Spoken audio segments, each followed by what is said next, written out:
So welcome once again. Welcome to part two, Gender Lens, what educators can do to bring gender equity in learning spaces. Couple of us have been part of part one, and some of us are joining us for the first time. Nothing to worry. The recording of the first part is available on our YouTube channel, the Quest Alliance YouTube channel. This is the Friday webinar, which happens on every Friday at 4 o'clock. And it is an initiative by Quest Alliance through a digital learning community of educators, which is Trainer Tribe. Hashtag Trainer Tribe. So if any one of you is looking forward to write about this webinar or talk about your experience being part of this webinar, please feel free to use the hashtag Trainer Tribe. I'm sure you would have known by now the host, that is me, myself. My name is Lenin Joel. I work at Quest Alliance. I'm part of the capacity building team. Has put you on mute. And the reason being that because we have a lot of enthusiastic people joining us so that we have a very engaging and enriching conversation going forward. Nothing to worry. A lot of us have already started using the chat box, so you know where to find the chat box.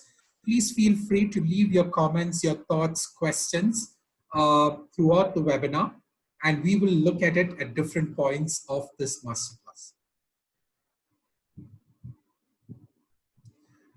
Just giving you a brief of Quest Alliance. So Quest Alliance is a not-for-profit organization which works primarily into transforming school-to-work ecosystems through self-learning. Quest Alliance equips young people with the essential 21st century skills, working on the three strong pillars of educational technology, capacity building, and collaboration. So far, we have reached out to 4,000 educators across 50 plus organizations, and a couple of these organizations are here with us on this webinar. We have worked with 45 partners in 22 states across the country, and also working with 7 state government partnerships.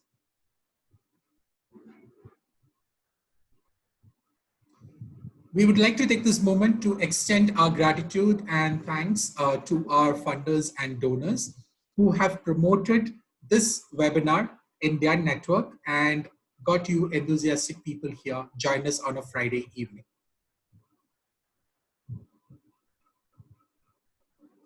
All right, not wasting much time, I'll hand this over to Deepika, who is our speaker for today. I will invite her to introduce herself and let us dive deep into the topic for today, which is Gender Lens, what educators can do to bring gender equity in learning spaces.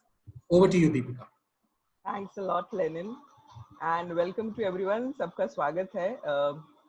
I am using Hindi and English, kind of mixing it up since last time we got some feedback. And बहुत सारे दोस्त हैं इस webinar में. I'm really happy to see some really old friends, colleagues in this webinar, and I want to shout out to them and say hello. Some of my colleagues, Sunil, Prabhat, and Kismat, everyone. So welcome everyone. It's a real pleasure to be with you all for this second webinar. And some of us, we know each other. For those we don't know, I'm really happy to see that we have people from various organizations here, from Restless Development, from Patang, and many other organizations. Somebody who's teaching at Aravali College, Shwetaji, and Charisma from Restless Development Odisha. So it's really nice to see that we have so many participants from different states. I'm Deepika, and I've been working in education sector and in development sector for now about 18 years. And some of you who are in this webinar have been my co-travelers for those 18 years. So it's a very special webinar for me in that sense. And I've worked and dabbled with lots of things, starting from setting up schools for underprivileged children, setting up alternate education programs for rural children in tribal areas, those affected by violence, and for setting up educational programs in government schools for school transformation, and working on training of educators, developing content, developing curriculum. Those have been my key areas of work, and designing small and large scale programs which included technology or without edtech components. And here I will be sharing some of the work that I and my colleague Neha, we did together. If some of you who were part of this conversation last time, आप में से कुछ लोग last time के webinar में भी थे, and we talked about three things in gender and looking at gender lens in educational spaces. We talked about representation, recognition and participation. हमने बात की थी कि gender जो है यानी स्त्री और पुरुष का किस तरह से representation educational spaces में हो रहा है, और सिर्फ मेल एंड फीमेल ना देख करके पूरा एक स्पेक्ट्रम अगर हम देख सकें, थर्ड जेंडर भी देख सकें, एंड वो किस तरह से करिकुलम और कंटेंट में रिप्रेजेंट हो रहे हैं, उनकी कितनी भागीदारी है शिक्षा की और स्पेसेस में, और उनका कितना रिकग्निशन हो रहा है. So all those were some of the things that we had discussed about last time, and हमने कुछ classroom practices के बारे में बात की थी, which could be done in formal spaces, informal spaces, and even virtually, certain practices that we could do as educators. What we did after that webinar is that I and Neha actually got together and we talked to about 20 girls across India. And it's based on that discussion that we have designed this particular webinar, and all the work that Quest Alliance has been doing on EdTech, and especially the work that Quest Alliance started after the COVID situation, during post-COVID situation, that we are trying to bring together to you. So I would like to quickly take you through the learning objectives of this webinar. Request you to please go to the next slide. So first thing that we would be discussing, like one of the objectives is how can tech interventions enable adolescent girls to reach adolescent girl. That is one thing. किस तरह से हम technology का उपयोग करें कि जिससे हम युवतियों तक पहुंच सके और उनका समावेश कर सकें शिक्षा में और सीखने सिखाने की प्रक्रिया में, more than just शिक्षा. And how do we use EdTech strategies to ensure inclusion of adolescent girls in educational activities during COVID times as well as post-COVID times. And as I mentioned earlier, we will be sharing some of the initiatives done by Quest during these times. And we will also be sharing some of the strategies that we found useful and what has been the experience. We can go to the next slide. तो जैसे बात की थी कि किन से हमने बात की, थोड़ा पहले हम उनके बारे में बताना चाहेंगे कि हमारी बात किससे, whom did we talk to? We talked to girls in 7 states, about 3 to 4 girls in each state we reached out. Largely it was school-going girls and few girls who were out of school. So we have friends here who have worked in Jharkhand. There's Jaiti, there's Kismat. There are many others who have worked in Jharkhand, or our friends in from Patang and all. We talk to girls in these areas. In Jharkhand, largely we talk to girls who are out of school because we have a program in Jharkhand that's working with out of school girls. And all these girls were in the age group of 12 to 16. And more than half of them were 13 to 14 years of age largely. And as I mentioned earlier, ज़्यादातर 70% लड़कियां जो थी वो school जा रही हैं regularly. And a bit about their family, mostly parents included, non-formal laborers. Some of them were working in farms, some of them had small shops. And there were 2 girls whose mothers were Asha workers, or they were Anganwadi workers. So that was interesting for us to know. And most of the others had families where mothers were either working in farms and were doing all the household chores. They had siblings, or almost all girls had siblings, from 1 to 3 siblings, and about 60% of them were largely living in nuclear families. छोटे परिवार थे और लगभग almost 40% had joint families. They had grandparents, uncle and aunts living with them. So that's briefly about who were these girls with whom we talked to. So some things that we tried to understand as to how has their life changed because of the current lockdown and COVID situation that they're facing. And some of the responses that we got were around responsibilities. उनकी जिम्मेदारियां बदल गई हैं. Almost everybody is spending 2 to 3 hours on a daily basis doing household chores, from cooking to cleaning. तो साफ सफाई, खाना पकाना, ये अब इनका रोज का दिनचर्या में शामिल हो गया है. इन टर्म्स ऑफ मोबिलिटी, उनके आने जाने के ऊपर आई मीन लॉकडाउन ने रोक लगाई ही है, लेकिन घर से बाहर जाना भी बंद हो गया है. All of them said that they are confined to homes and largely it is boys, लड़के हैं जो बाहर जाते हैं सामान लाने के लिए. वो going out to fetch anything that is required in the house. So it's the boys or fathers who are actually moving out, going out. In terms of leisure, अपना समय थोड़ा सा अगर वो लोग आराम में बिताना चाहें तो what is that? So leisure में it's largely playing with siblings, and 2 or 3 them also mentioned like did not have plain routine life. There were 2 or 3 girls जिनकी रोज की जिंदगी में, and ये 12 और 13 साल की लड़कियां हैं, ज्यादातर 12 और 13 साल की लड़कियों के जीवन में खेल नहीं था कहीं पर भी. 2-3 लड़कियां ये भी थी जिनके जीवन में खेल नहीं था. टेलीविजन एक मेजर सोर्स एंटरटेनमेंट का और लीजर का निकल कर आया. टीवी सीरियल्स देखते हैं, दैट वाज देयर. एक या 2 लड़कियां थी जिन्होंने टिकटॉक के बारे में भी बात करी.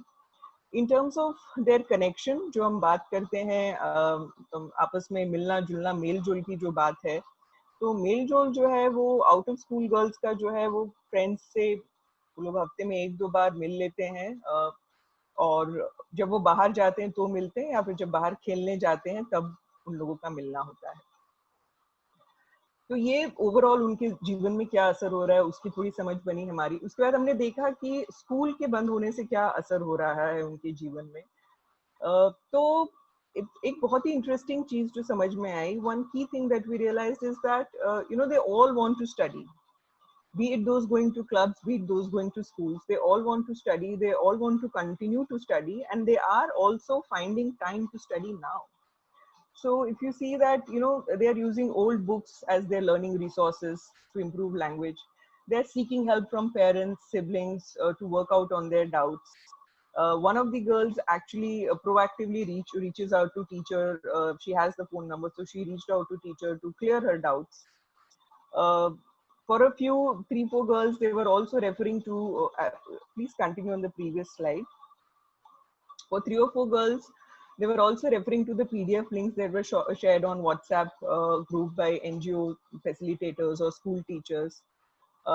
टेलीविजन पे जो कार्यक्रम आ रहे हैं वो एक मुख्य सोर्स निकल कर आया कि हम लोग जब भी दूरदर्शन पे कार्यक्रम होता है शिक्षा पे तो हम देखते हैं. So that came up as one main thing.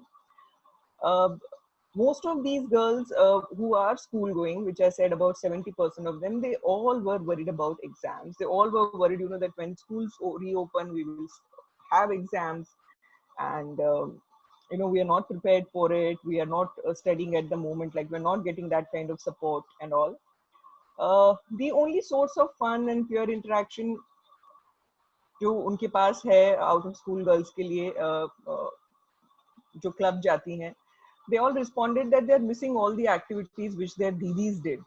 You know, the club facilitators, the girl champions in Jharkhand, all the 3-4 girls whom we interviewed, they said that we miss the play and the discussions that happened in the clubs. So school going or non-school going, they all are missing the learning space. That chit chat with friends was something that came up in almost all conversations that we had, which they are missing. And very interestingly, if there are teachers here, please all ears up and please pat yourself for this. You know, each and every child or girl whom we interviewed was going to school. They mentioned that, you know, the encouragement that they got from teachers, the way they could clear out their doubts in real time, that is something which they are missing the most at this moment. And, you know, that is something which they feel that, you know, has impacted them the most. Like, you know, we don't have teachers to whom we can go and clear our doubts. We don't get that encouragement from our teachers. So that was something that came up. Next slide, please. In terms of what do they worry the most, we asked them, किस बारे में सबसे ज़्यादा चिंता करते हैं. So there were few girls who mentioned that majority, like if you see number of response, about 8 to 10, which is almost 50% of girls said that food and survival, because there are no savings left now.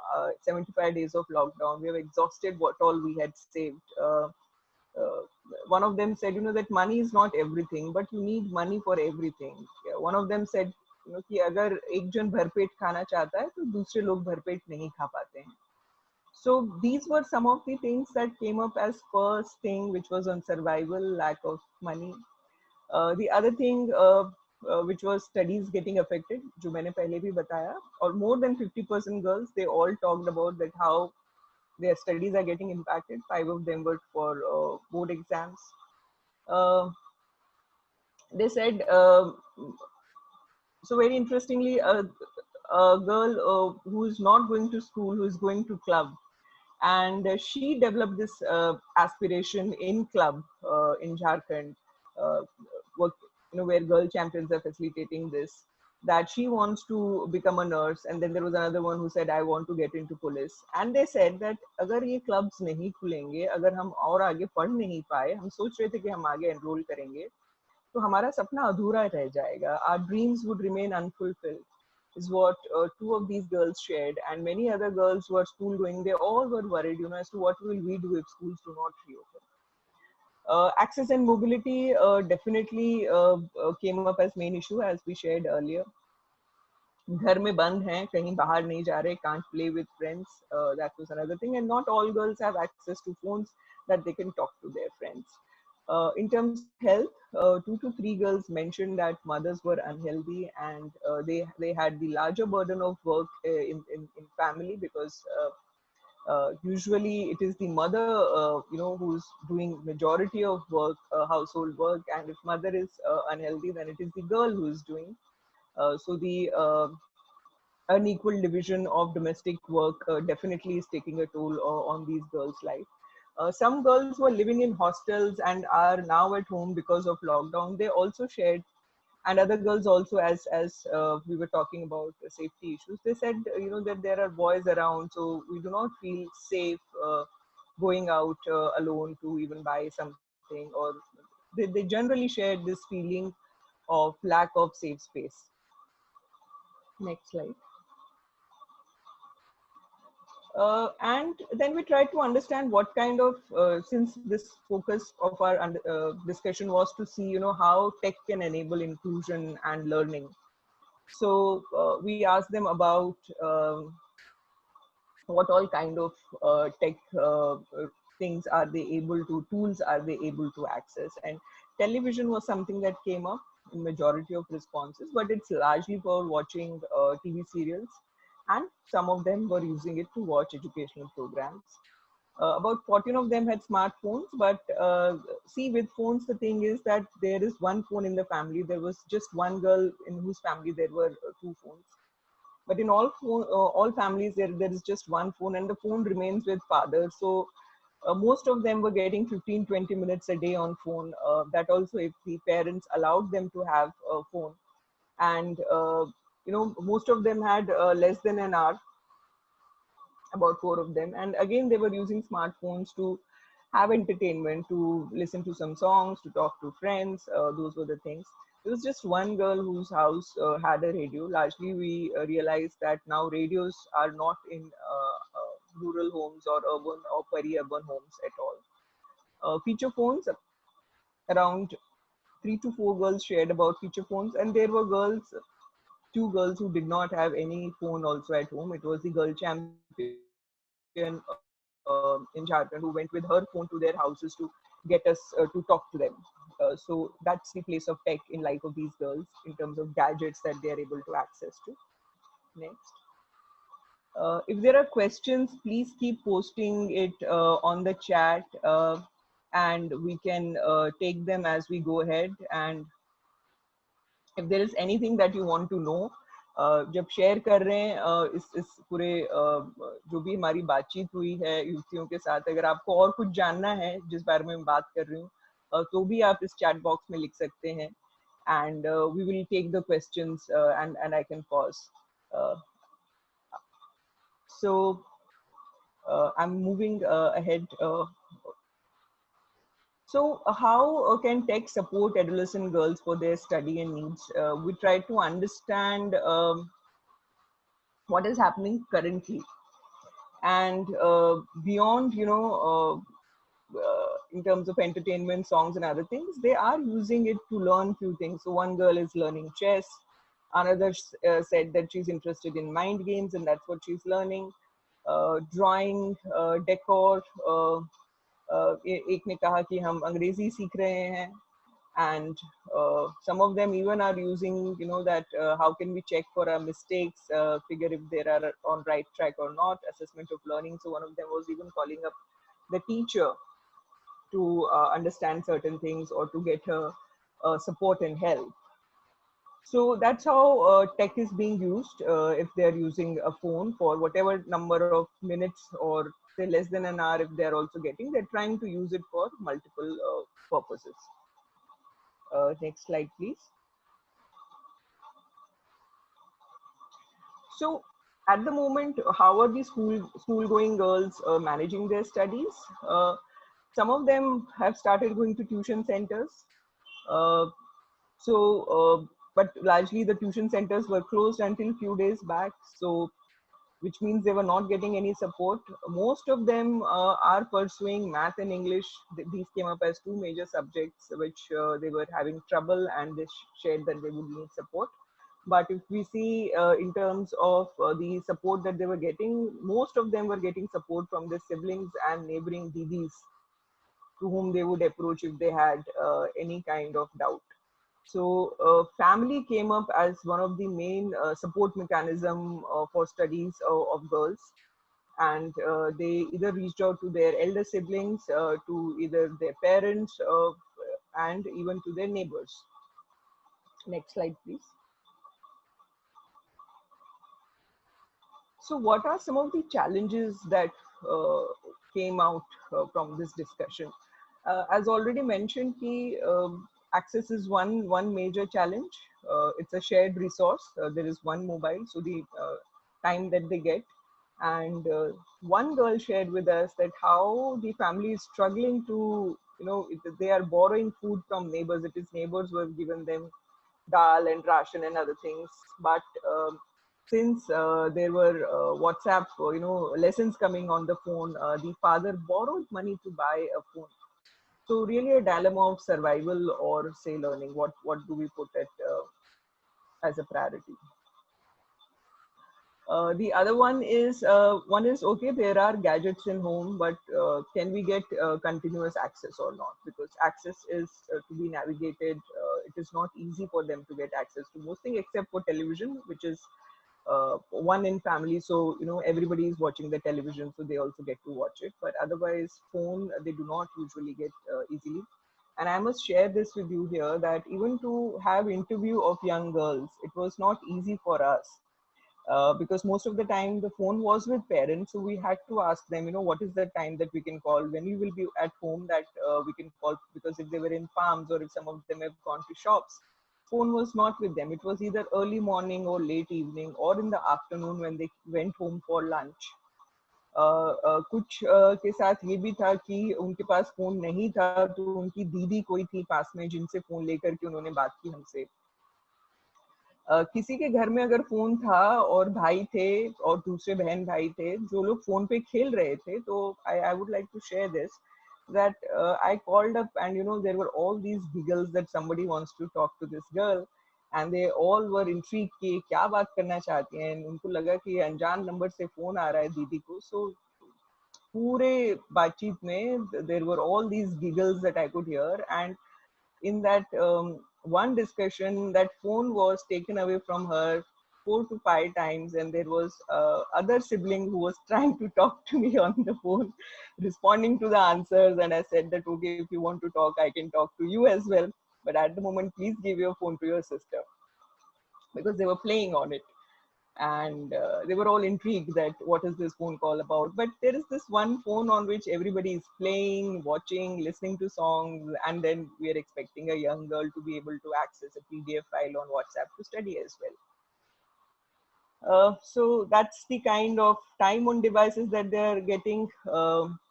And they are also now, if we see that, the kind of synchronicity which was there in their learning, now it is becoming asynchronous. That they engaged on something, they're using their old textbooks, because none of them has new textbooks. They're using their old textbooks even to solve mathematics sums, or to do their grammar and language. Um, if they have a doubt, it doesn't get clarified on the spot by a teacher, but they have to wait. They have to wait for the elder brother to be there, or for father, or for elder sister, or for the neighbor to be there to go and ask, or some of them will make a phone call. So that interaction which was there, there is a lag in learning now, and interaction which came up as one of the findings for us, and as a challenge for these girls. Next slide, please. So we would like to share, so what are some of the key insights? And very interestingly, you see here a picture that, a photograph. Recently, there was a news on how this girl in Kerala is sitting on the rooftop, because that's where she gets the internet signal the best, and she wants to access the internet to study, to join her virtual classes. So this is what is happening in lives of girls and maybe many young learners. And similarly, there was one more very tragic incident that was reported in media, agar aapko yaad ho to, is that one of the girls committed suicide, because she was feeling that all the lessons that were shared on the WhatsApp, she was missing all those lessons. So that was that's another incident. So that's the whole spectrum that we see, that for some it is becoming so difficult to have access to internet, and they're feeling excluded. It has pushed them to commit a suicide. There is another one who's struggling, who has reached the rooftop to access internet.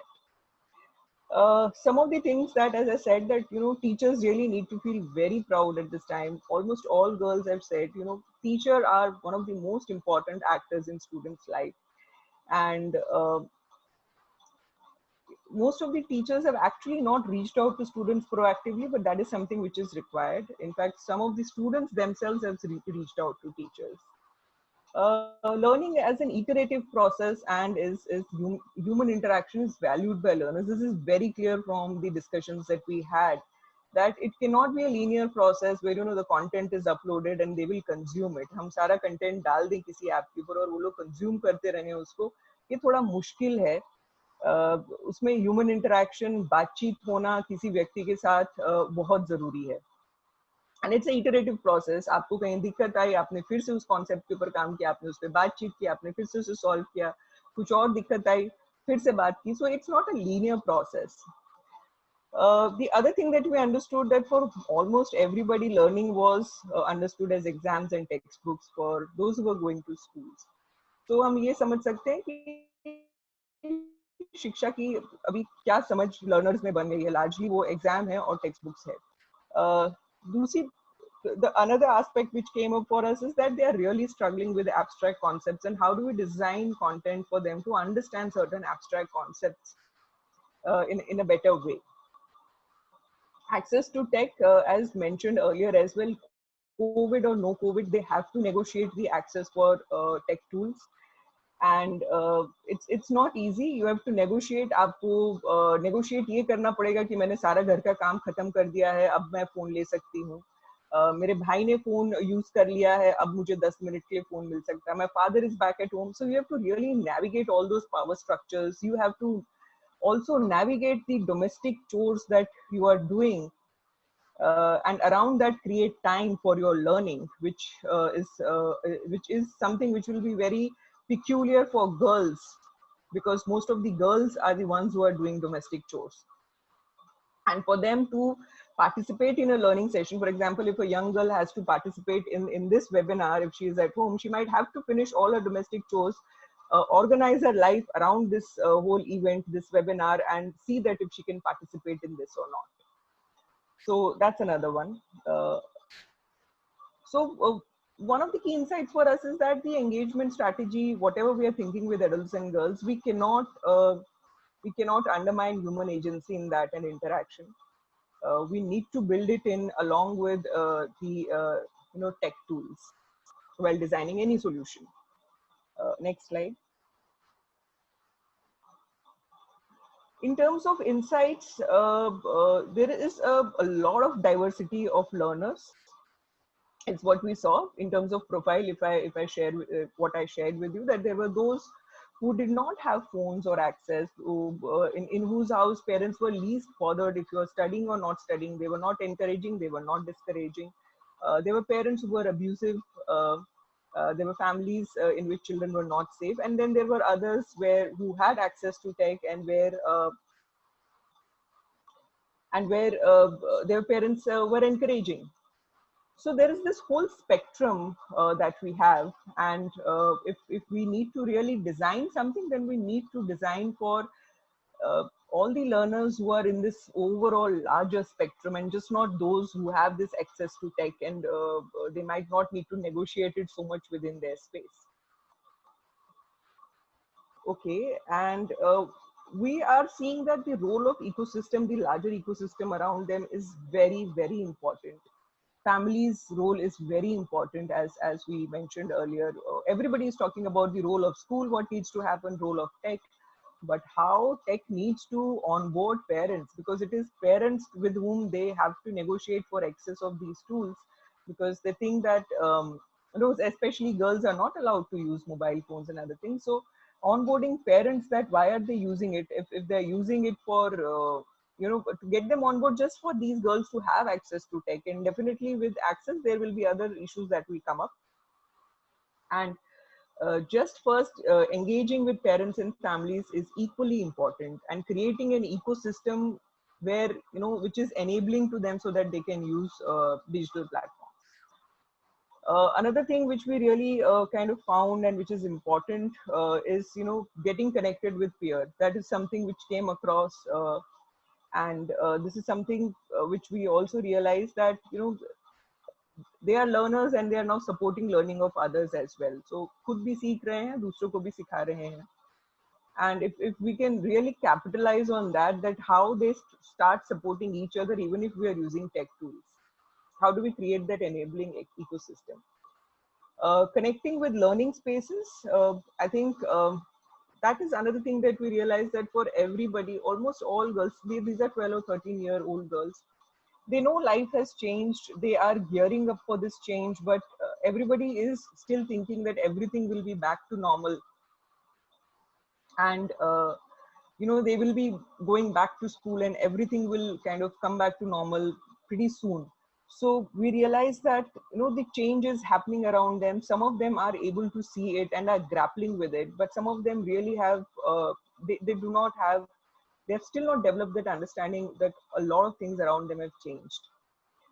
So that was another thing. The out of school girls whom we interviewed in Jharkhand, they value the learning spaces, the informal learning spaces, the clubs so much, and they have developed aspirations. They want to join back schools, they want to have careers.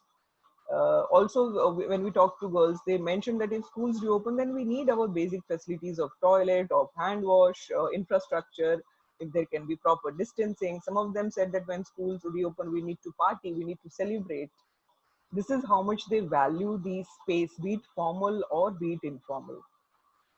Next slide, please.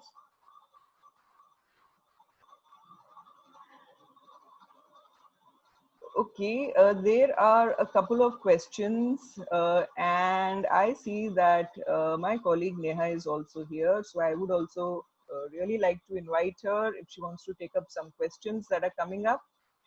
And yes, here's Neha.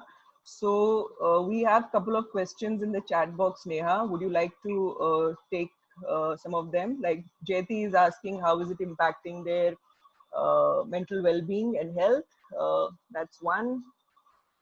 Sure. I did sort of respond to that, Jyoti. I don't know if that's what you were asking for, but when we spoke to them, all of them were definitely worried about like the financial situation in their house. Like for some people, it was so bad that they were sort of, taking food from their neighbors. because they didn't have enough money. So they were definitely worried about that, when will money start coming in. What Deepika was saying, like studies, definitely everybody was worrying about that, especially girls, I think, who moved from the 9th to 10th standard. They've like mentally they've made the shift in their head already, even though the school is closed, that we've moved to the 10th grade, it's the year of the boards. So how will exams happen? How will we need to sort of start preparing for it already, and we don't have books. So will we be left behind? Those kinds of things also did come up, and some of them were just sort of scared that once schools open up, they were not sure whether they would want to go, because like Deepika was saying, they weren't sure whether the schools would have enough facilities to maintain those safety and hygiene factors, so they would rather sort of stay back at home and take care of their health. Physically, nothing came up. We did try and sort of probe them around it, but they didn't share too much.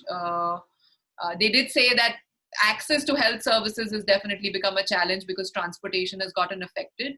So not for themselves, but for people around, it has become an issue. Only one of them said that she has like asthma, so getting medicines and all is becoming a challenge because travel is restricted. But otherwise, there wasn't much of a physical well-being that was getting affected. Yeah.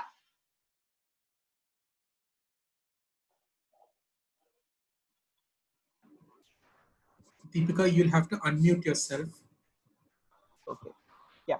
So Neha, there's another question from Divyashri. Divyashri is saying that how will they be able to learn or study for their class since there is no access to phone or access to smartphone for an hour?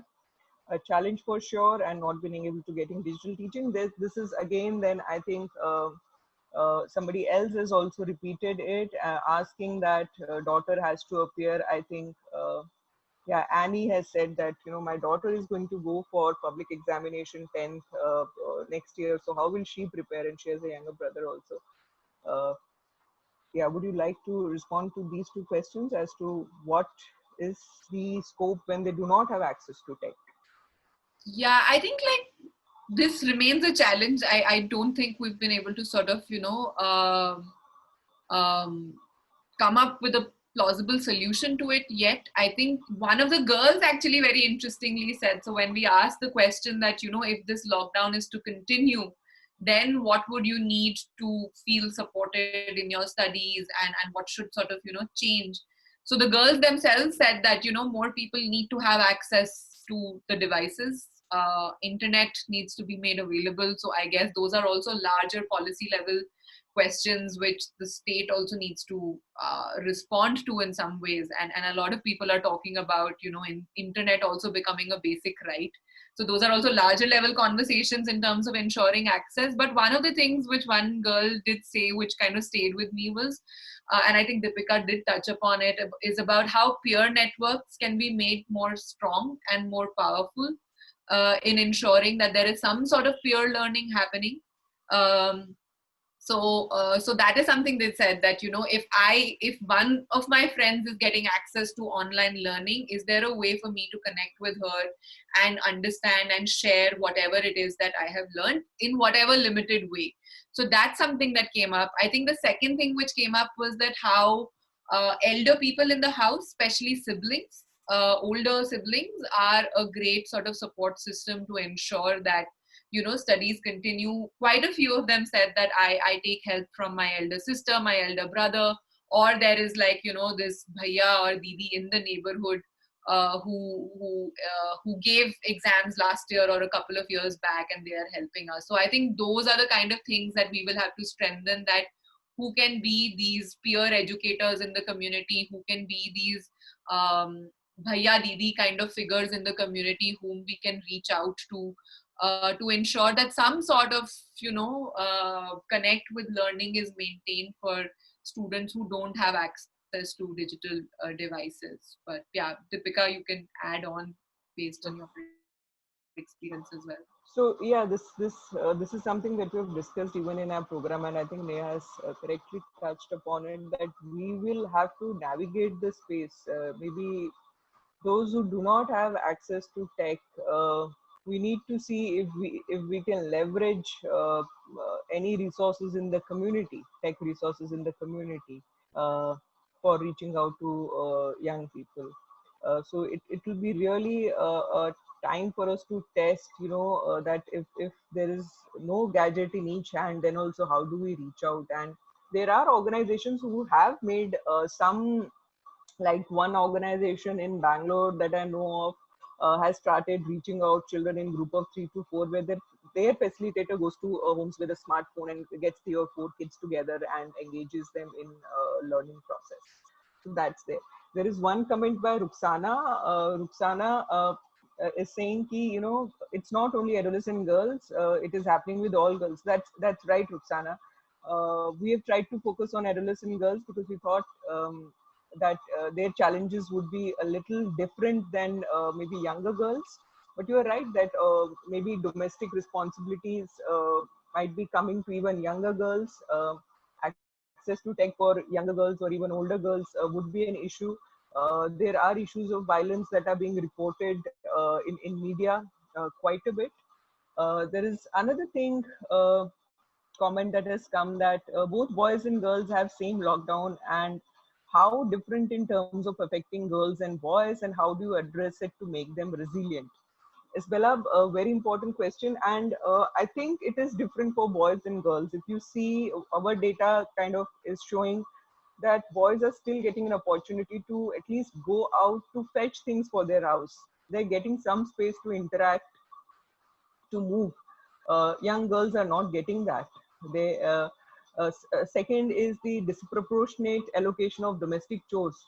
We did not hear from any one of them that the boys are helping in domestic chores. None of them said that.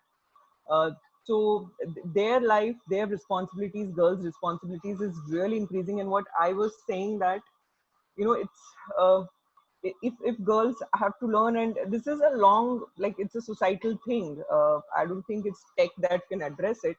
But if you see that if Doordarshan is running a program for 1 hour at 10 to 11 in the morning, this girl will have to ensure that she has done all her work that she's supposed to do before 10 o'clock, so that she can sit and watch that educational program. Or if a class is going to be conducted on, through mobile phone, a virtual session is going to be conducted. If she has to participate in it, she has to ensure that she has cooked, she has cleaned, she has washed, she has done everything so that she can participate.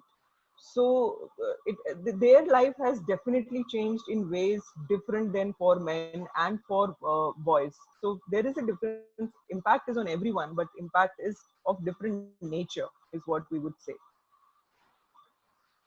Coming to how we as Quest are Lenin, we have 15 minutes, right? Am I right? Do we have Yes, 15 more yes, minutes? yes, yes, Okay. Deepika, you can Okay. go ahead. Yeah. Then we are good.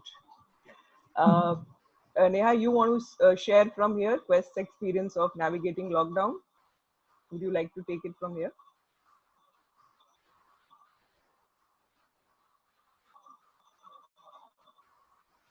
Okay. You're on mute if you're saying something. Sure. So thanks, Deepika. I will you jump in wherever you feel I'm sort of missing out on things. So I think for Quest, it's also been interesting to work with strategies because we kind of get to cover the spectrum from like school to work transition. So there are kids whom we are engaging with in elementary schools and secondary schools, and then in the ITI and vocational training spaces as well.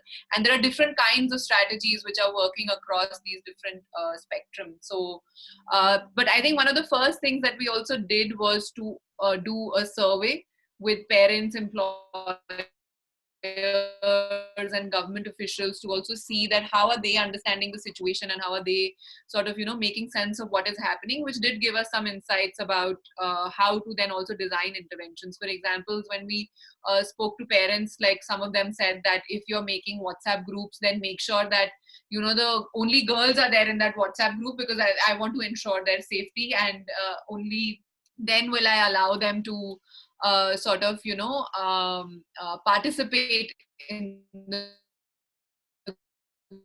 group. So that was something that came out. Also been sort of working with educators, and we'll come to that as well. This class is masterclass is an example of how we're trying to sort of engage with educators to also equip them with strategies which we can be using and taking back to our ecosystems and context. We have a Quest app which focuses on 21st century skills, and it allows for anytime, anywhere learning. It allows for a lot of self-learning to happen. We've tried to sort of, put up content in different languages, because that's something that came up, that how we don't have enough content in regional languages. So there's also that diversity which we've tried to build on the app. And this app is open for all. It's on Play Store. Students can go and download it, and they just have to register on it to start accessing the content which is there. So that has seen a big boost in the past sort of few months that we've started working on some of these strategies. We've also partnered with a lot of organizations to increase the access of this app for students. So that's one of the things that we've been working on. Next slide. Some of the other things which we are doing, realizing that there are many sort of students who don't have access to smartphones, is to use IVRS. These are the recorded sort of voice messages which can be broadcasted to a very large set of audience. So a lot of effort has gone from the team in consolidating the database that we have of parents' numbers, of student numbers, even teachers and trainers, and then also record messages. So these are messages which are recorded again in the local language. Many of these messages, some of these messages are stories of adolescent girls from their own community, which we have broadcasted, which has had very interesting sort of reactions and responses from parents, and has actually become a conversation starter also in many cases. And IVRS can be used in very different ways. So stories is one of the ways, just to sort of, share role models, to keep them inspired, to keep them motivated. In some of the programs, what we've also tried is to give very short activities, trigger activities for students to do, which they can do.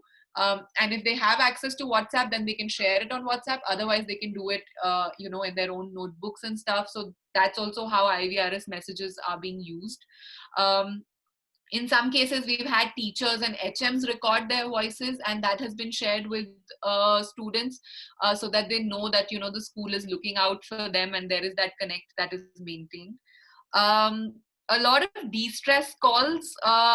We've sort of created a helpline number where, and this is more for the adolescent, like the older generation of girls, where any kind of stress that they are feeling, or just wanting to sort of have a chat, that is something that we have done. So there are de-stress calls, and there's also a counseling helpline that we have started for students, and the number has been shared with them, so they're free to call at any time. And there are sort of facilitators who've been trained on how to take these calls, where they just have to listen, they don't have to give any advice.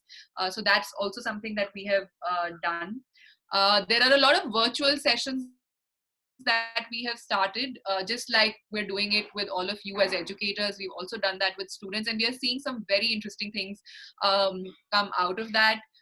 For example, like some of the Facebook Live sessions that we've done with ITI students, they've worked so well that now there are ITI students who are coming and taking sessions for other students. So there's also a lot of sort of opportunities for students to facilitate these sessions that are getting created as a result of some of these strategies.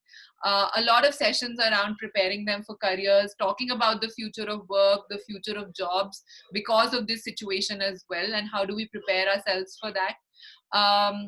Specifically with respect to secondary schools, we've also done some experiments in teaching coding to students, and students have made coding projects around Corona, around staying safe. So that's also ways for them to express what they are going through. They've made stories of their friends, and it's been very interesting to see the kind of artifacts that they have made. WhatsApp, definitely wherever we've been able to get the numbers, we've made school-wise groups.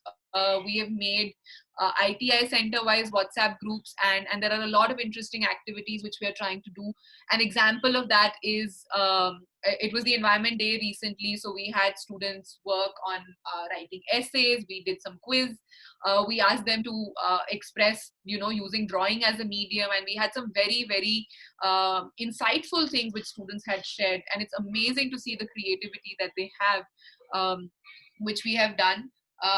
We are also trying to work around gender sensitization through some of these triggers that we give. So one of the activities which we had asked students to do is to actually do an audit in their own house of who is spending how much time doing what. So the mother is spending doing time what, the father is spending time doing what, their own time, their siblings' time, are some of the things which we are also doing as a trigger. And then we will sort of do a deeper dive conversation around how gender roles play out in the family situation.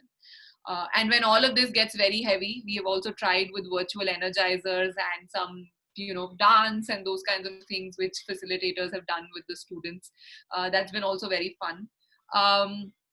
With parents, I think a lot of opportunities have opened up. Earlier, we always used to struggle when we would do parent-teacher meetings at the school level or at the community level. It was always a struggle to get parents to turn up for that. But now, wherever there is virtual access, in one of the states, we did a parent, child and teacher meeting using Google Hangout, which worked pretty well. And because we have access to students, especially in ITIs, and they are in their houses, facilitators have started having conversations with parents as well on what are the students doing, how they need to become more supportive of them. So those are some of the things which we have started experimenting with, and we're hoping to sort of do a deep dive into some of those aspects as well.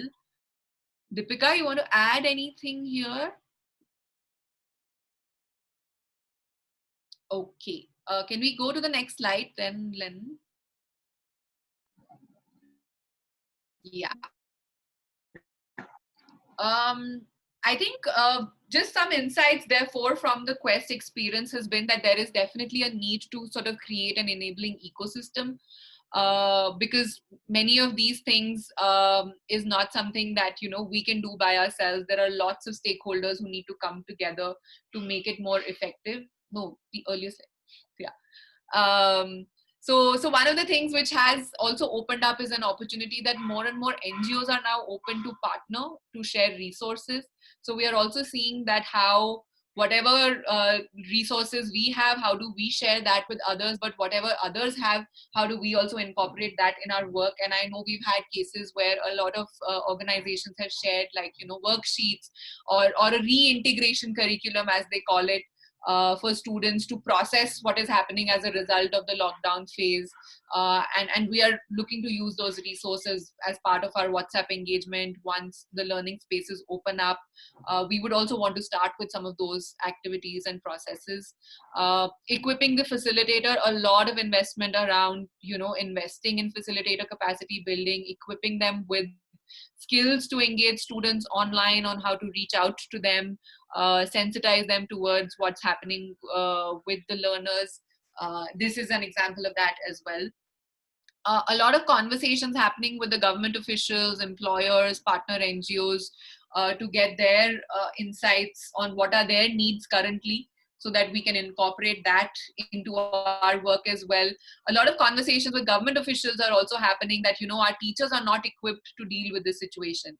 And therefore, what kind of capacity building processes do we need to initiate now so that they're able to engage students in the lockdown period, but also once schools start opening up, how are the teachers also feeling about it, right? Because this is new for the teachers and educators as well. Like, no one knows how do we respond to a situation like this, where we want to connect, but we are also disconnected at the same time. So a lot of conversations are needed with teachers and facilitators also around it. So therefore, we've also come up with an online course on how do you teach in a post-COVID world.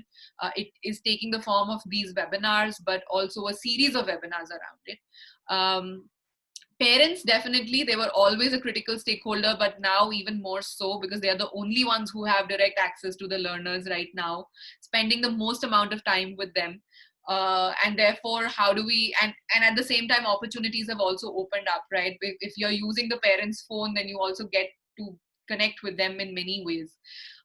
So that's something that we're working on, and student engagement and well-being, I think, more than just focusing on learning, which is the subject-based learning around, English, science, maths. I think right now is the time to just focus on well-being, make sure that they are feeling safe, make sure that they have somebody with whom they can share their anxiety. They have a lot of ideas that they are sitting on. Somebody needs to be listening to all of that as well. So how are we sort of creating some of those systems, is also where a lot of our focus is going right now. Yeah. These are just some silver linings, some things which make us happy and keep us motivated in these tough times as well. Like I said, I think the students' enthusiasm is just so energizing that whenever you talk to, in fact, like after one of the interviews, the girl, she actually sent an SMS to me saying that, it felt really nice talking to you. And I hope that the presentation that you have to make goes really well. And do stay in touch with us, because we are looking forward to uh, connecting with our friends. We are looking forward to connecting with our teachers, and this keeps us motivated as well. So that's really heartening to see that they're actually looking for opportunities where they continue learning, where they continue to connect with their friends. I don't think that, in a pre-COVID time, we would have ever imagined that students would be facilitating digital sessions. But we've had many such instances now. In fact, I'm sure Deepika would have shared the case of Manisha, the 9th standard girl who facilitated an online session for 100 people, and most of them were adults. So we are also seeing that, which also boosts their own confidence and sort of gives us more ideas on how do we leverage on that energy, how do we leverage on the expertise that students themselves have. Virtual engagement with parents, like I said earlier, it would always be face-to-face meetings that we would imagine to connect with parents. But a lot of opportunities have opened up. There are many parents as influencers also who are emerging now in our ecosystem, whom we would like to work with for a long term and build a longer term strategy with them as well to motivate other parents. But I think at the same time, there are also a lot of dilemmas. Some of them we've already discussed, that if technology is not accessible, what kind of learning experiences, what kind of human connections do we still continue to build? How do we continue to empower students and build that human agency? And it's also heartbreaking at the same time that when people, don't have food to eat, they are making a choice to buy smartphones just so that they can stay connected and continue their learning. So there are also those instances. So how do we sort of work on building our support strategies is definitely a question we are sort of dealing with every day, and trying to sort of see what's the best that we can do. At the same time, I think also realizing that it's not for us to solve by ourselves. Many collaborations need to come together. A lot of conversations need to happen with the government about this as well. Connecting with communities is even more important now when we talk about building solutions which will be sustainable and which will actually sort of be relevant and reach the last mile. So yeah, that is about it. Deepika, you want to add?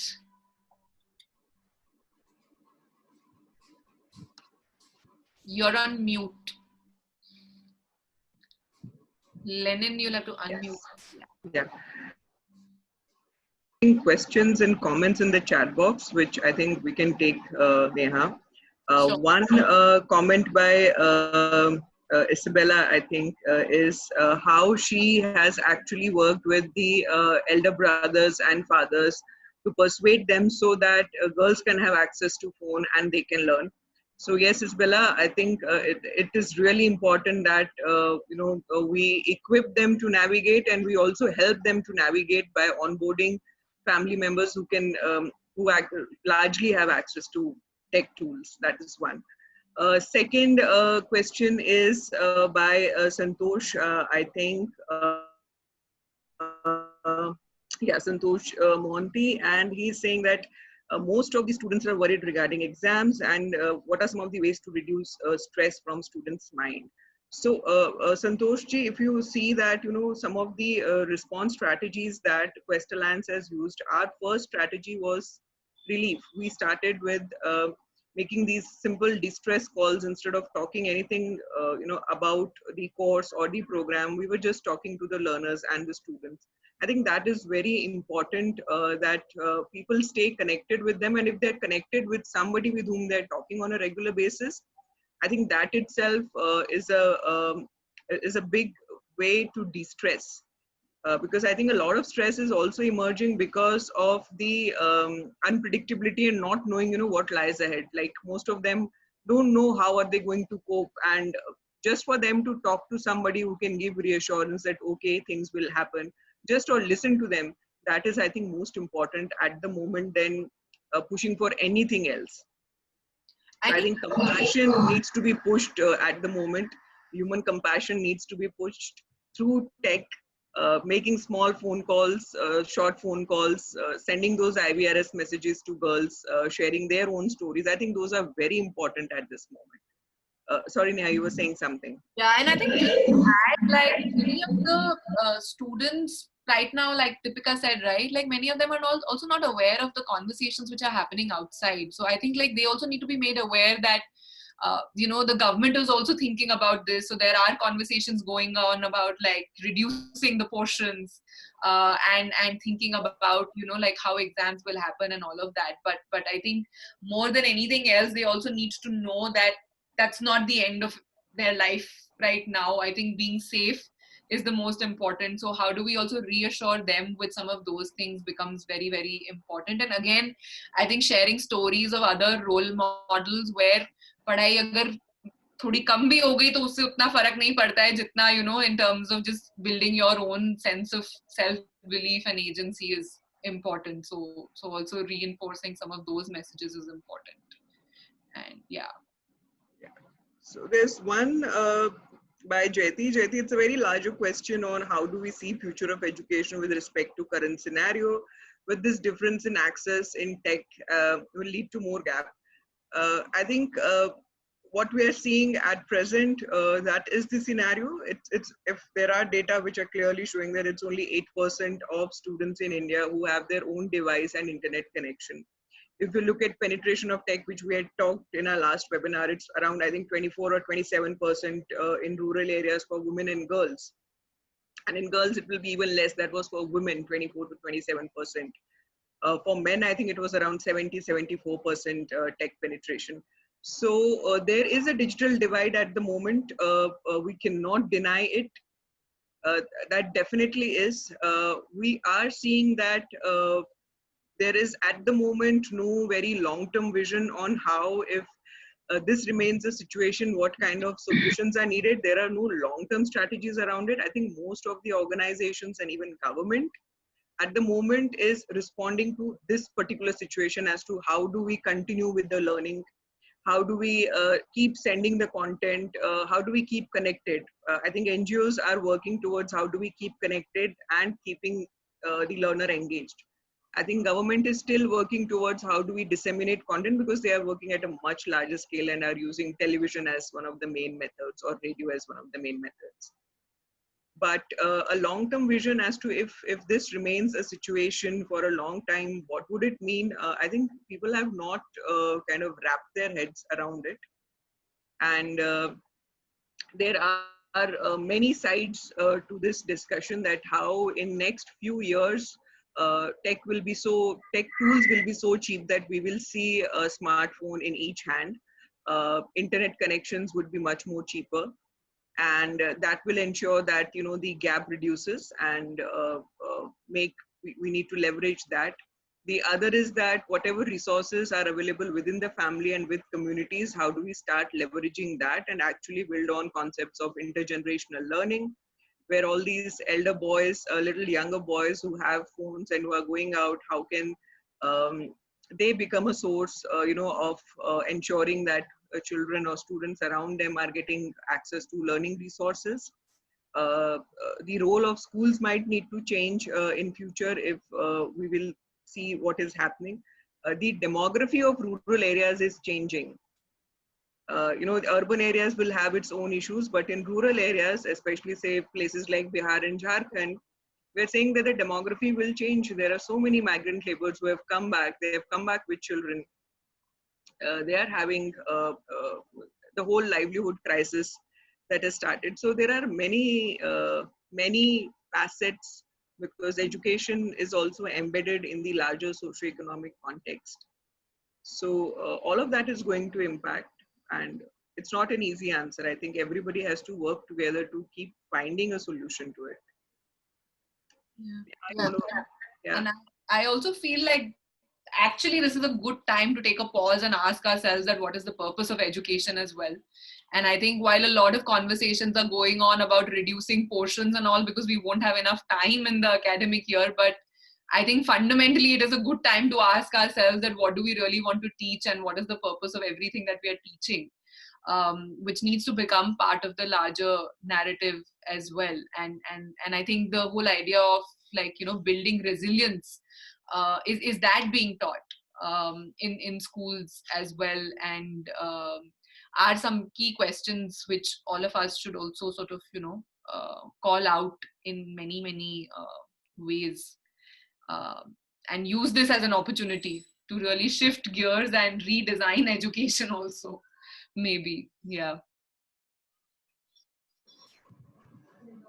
All right. We are over time now, and I know that the chat box is getting very chatty. But due to paucity of time, we will have to limit the questions here. But Sanjana, if you could go to the next slide. Yeah, so we will be launching a poll right now, which is a feedback poll, which is basically just to understand how the session was for you today. So feel free to just take about a few seconds to just quickly put your responses in. And I will let you know how we can take these questions forward, because there's an exciting platform ready for all our educators where we can take this discussion forward, and we would definitely have Neha and Deepika there to facilitate this discussion.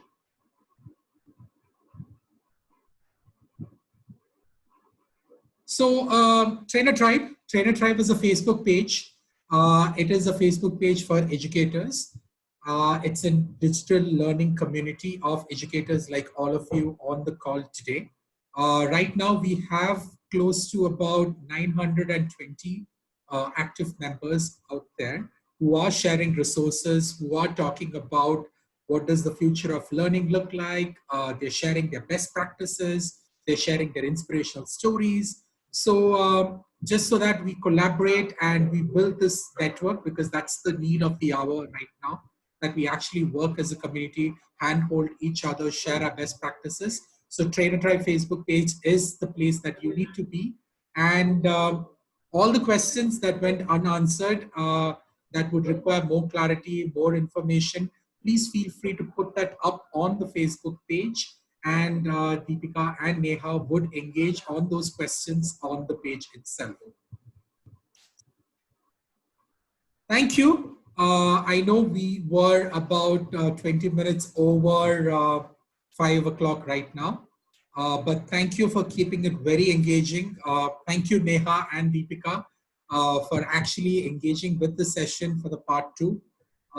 It was really enriching with the experiences and with the stories. I think personally for me, this has been one of those webinars wherein the chat box has been chatty from the beginning itself. So it's been very exciting, a lot of questions, very interactive. Thank you for everyone who's joined us on this call today on a Friday evening.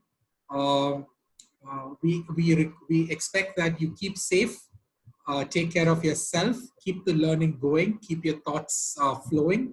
And we look forward to seeing you all on the Facebook page, Trainer Tribe. We will keep you informed of the next webinar. Thank you. Thank you once again. We will be closing this meeting in approximately 2 minutes from now. So if you have any last comments, thoughts, please feel free to leave it on your chat box. Thank you, Neha. Thank you, Deepika.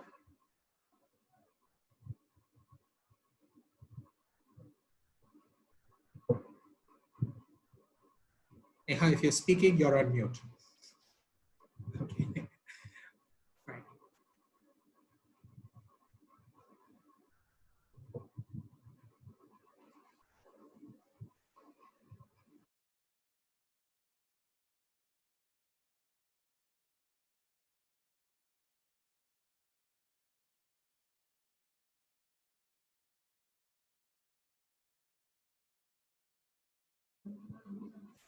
So we are closing the meeting right now. Thank you once again.